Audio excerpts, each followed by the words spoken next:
Oke, selamat datang di channel YouTube saya. Dan kali ini kita akan belajar untuk menginstal Debian di VM.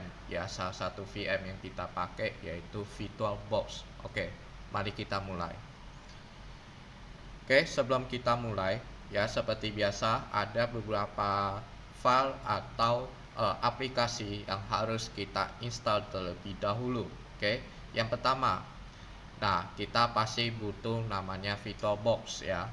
Nah, silakan kalian install VirtualBox-nya atau kalian download dulu dan install VirtualBox-nya. Silakan ke website virtualbox.org, lalu kalian klik download.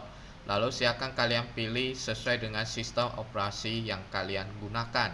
Ya, di sini saya menggunakan 7.1 ya sebagai VirtualBox kali ini ya.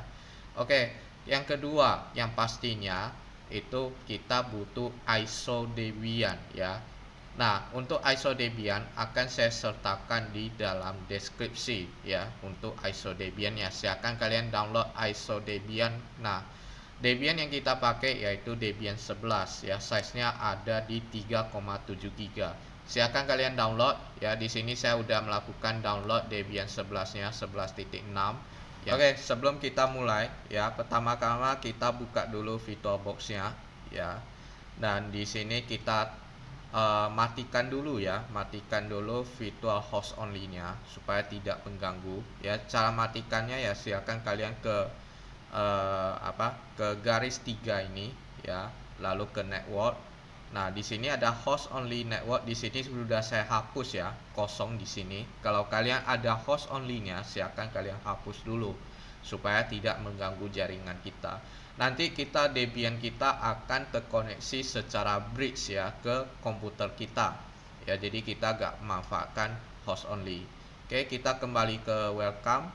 Oke, sekarang kita akan menambahkan VM ya di sini.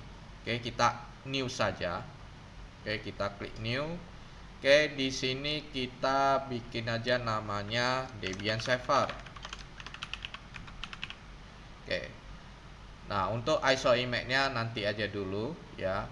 Di sini type-nya kita pilih Linux. Ini Debian dan ini kita pilih yang Debian 64 bit ya, karena kita menggunakan 64 bit. Oke, ini kita skip aja. Hardware. Nah, di sini hardware base memory kita menggunakan 2 GB ya. Kalau kalian nggak sampai 2 GB, pakai 1 GB aja sebenarnya masih bisa.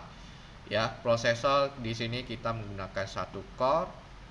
Nah, untuk hard disk ya kita menyesuaikan aja, kita membuat hard disk dengan ukuran 20 GB. Oke. Nah, kalau udah kita finish. Oke, sekarang dia sudah membuat dan kita tinggal start saja. Nah, kenapa kita gak bikin ISO di sini? Karena kita mau manual saja ya setting Debian-nya. Jadi saya gak masukkan ISO ke dalam new tadi ya. Kita start, kita tunggu dia hidup dulu. Oke, pas pertama kali hidup, nah di sini katanya no put table ya, karena kita gak masukkan ISO-nya ya. Nah, karena kita mau manual ya. Nah, sekarang kita masukkan ISO-nya di sini dulu. Silakan kalian klik tanda panah yang ada di samping ini. Oke, lalu kita klik order. Oke, nah silakan kalian masukkan ISO-nya. Di sini ada di dokumen Debian 11. Nah, kita masukkan ISO Debian 11-nya ya. Kita double klik. Oke, ini udah masukkan, tinggal kita klik mount and retrieve boot. Oke.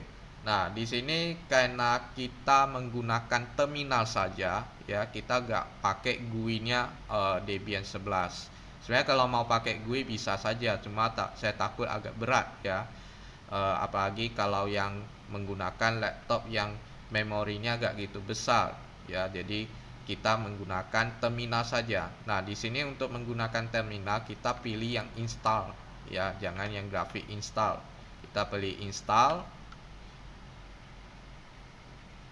Oke, kita tunggu bentar. Oke. Nah, untuk di sini kita perbesar saja ya, kita view, scale mode, switch. Oke, kita perbesar. Oke. Nah, untuk yang ini bahasanya kita pilih yang Inggris ya. Kita language-nya Inggris. Oke, nah di sini untuk daerah kita harus pilih order karena nggak ada Indonesia di sini. Jadi kita pilih order. Nah, Indonesia ada di Asia. Nah di sini ada Indonesia. Kita pilih Indonesia. Oke, ini untuk keyboardnya kita pakai United States aja, American English. Oke, kita tunggu instalasinya.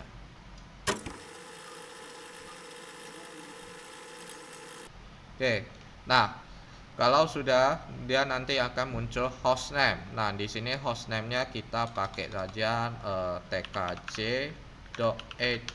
Sebenarnya kalau mau pakai nama kalian juga bisa, atau kalian bikin aja fendi.edu. Itu juga boleh ya, tergantung nanti domain yang mau kalian bikin itu apa saja.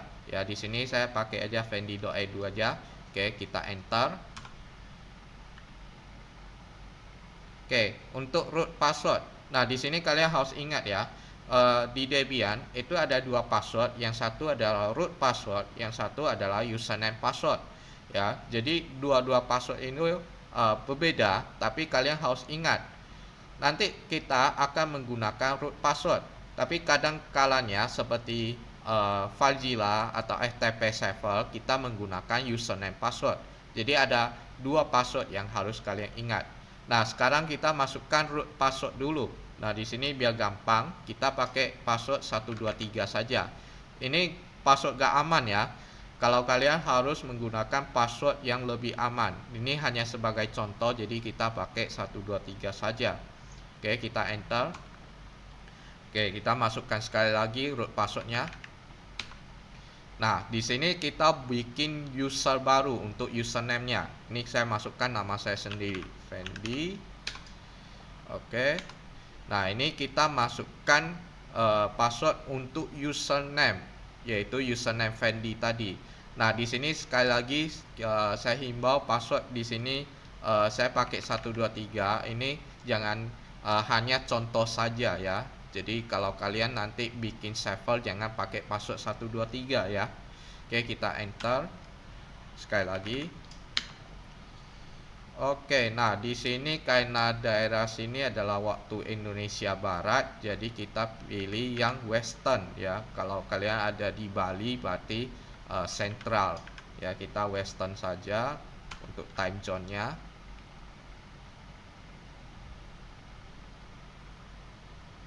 Oke, kita tunggu.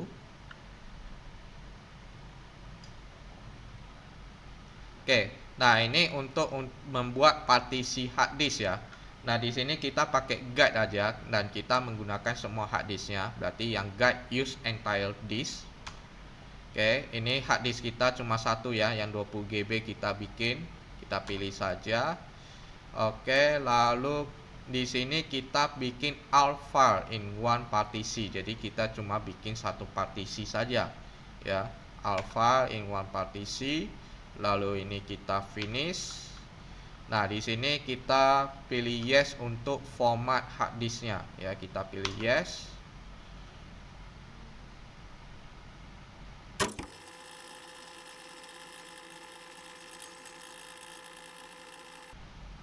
Oke. Nah, setelah itu di sini dia tanya karena kita menggunakan DVD binary 1 ya. Nah, kalau kita punya DVD binary 2, maka kita harus lanjut ke DVD selanjutnya. Nah, di sini kita pakai DVD 1 saja ya. Jadi kita pilih no di sini. Oke, lalu use network mirror kita no saja, nanti kita manual settingnya. Ya, kita no.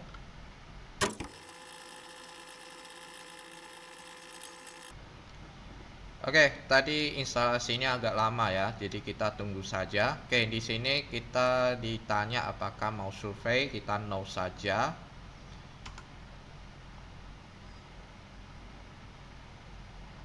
Oke, di sini agak hati-hati ya. Di sini kita karena menggunakan terminal saja, jadi kita harus hapus GUI-nya. Salah satu GUI di sini ada Genome di sini ya. Jadi GUI ini harus dihapus. Yang nggak perlu dihapus yaitu standar system utilities ya. Nah, jadi cara untuk menghapus bintang ini kita hanya tekan spasi pada keyboard ya. Kita tekan spasi. Nah, maka bintangnya akan hilang. Nah, genome spasinya juga kita hapus. Bintangnya juga kita hapus. Kita tinggalin standar system utilities. Nah, kalau udah kita tinggal enter saja.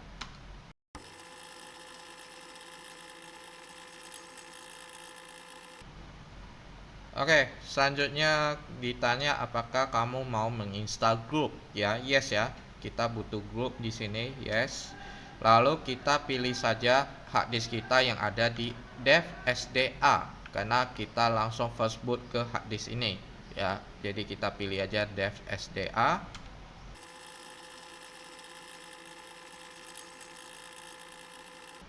Oke, kalau muncul ini berarti instalasinya sudah selesai. Kita tinggal continue saja dan menunggu dia booting.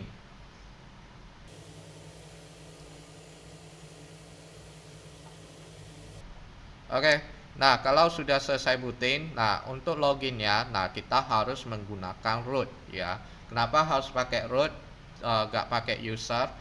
Karena nanti kita akan menggunakan menggunakan sintak-sintak yang hanya berjalan di root ya. Jadi kalau kalian menggunakan user itu harus menggunakan sudo ya. Tapi kalau biar lebih gampang kita menggunakan root saja. Jadi tanpa sudo sudah bisa berjalan ya sintak-sintaknya ya. Ada beberapa sintak seperti apt ya, atau beberapa sintak seperti upgrade itu harus menggunakan root gitu ya.